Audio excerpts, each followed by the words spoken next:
आजच्या या व्हिडिओमध्ये आपण उन्हाळ्यामध्ये काय आहार विहार ठेवावा याची थोडक्यामध्ये माहिती घेऊया. उन्हाळ्यामध्ये आपल्याला उष्णता खूप असते बाहेर, त्याच्यामुळे आपल्याला घाम खूप प्रमाणात येत असतो. त्यामुळे आपल्या शरीरामध्ये द्रवाची पातळी संतुलित राहणं गरजेचं असतं. त्यामुळे पाणी व्यवस्थित आपल्याला तहानेनुसार जास्तीत जास्त पिण्याचा प्रयत्न करायचा. शरीर आपलं हायड्रेटेड ठेवायचं. फ्रीजमधले पाणी डायरेक्ट न पिता आपण माठातलं पाणी किंवा वाळा घातलेलं पाणी याचा वापर करू शकतो. तसेच ह्या वेळेला आपण वेगवेगळी सरबतं पिऊ शकतो. ग्रंथांमध्ये वेगवेगळे पानकं सांगितलेली आहेत, ज्याला आपण सरबत म्हणतो. तर त्याच्यामध्ये आपण कैरीचं पन्ह पिऊ शकतो.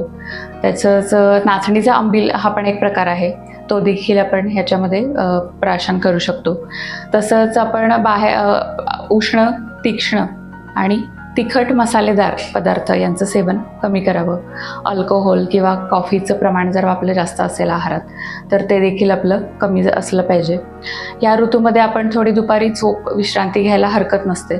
त्याच्यामुळे आपली थोडी जी शक्ती ड्रेन होत असते ती ड्रेन न होता थोडी एनर्जी टिकून राहायला मदत होते. तसेच बाहेर जाताना आपण व्यवस्थित कव्हर करून जायचं, जेणेकरून आपल्याला उष्णतेचा त्रास होऊन नंतर आपलं पित्त वाढणार नाही.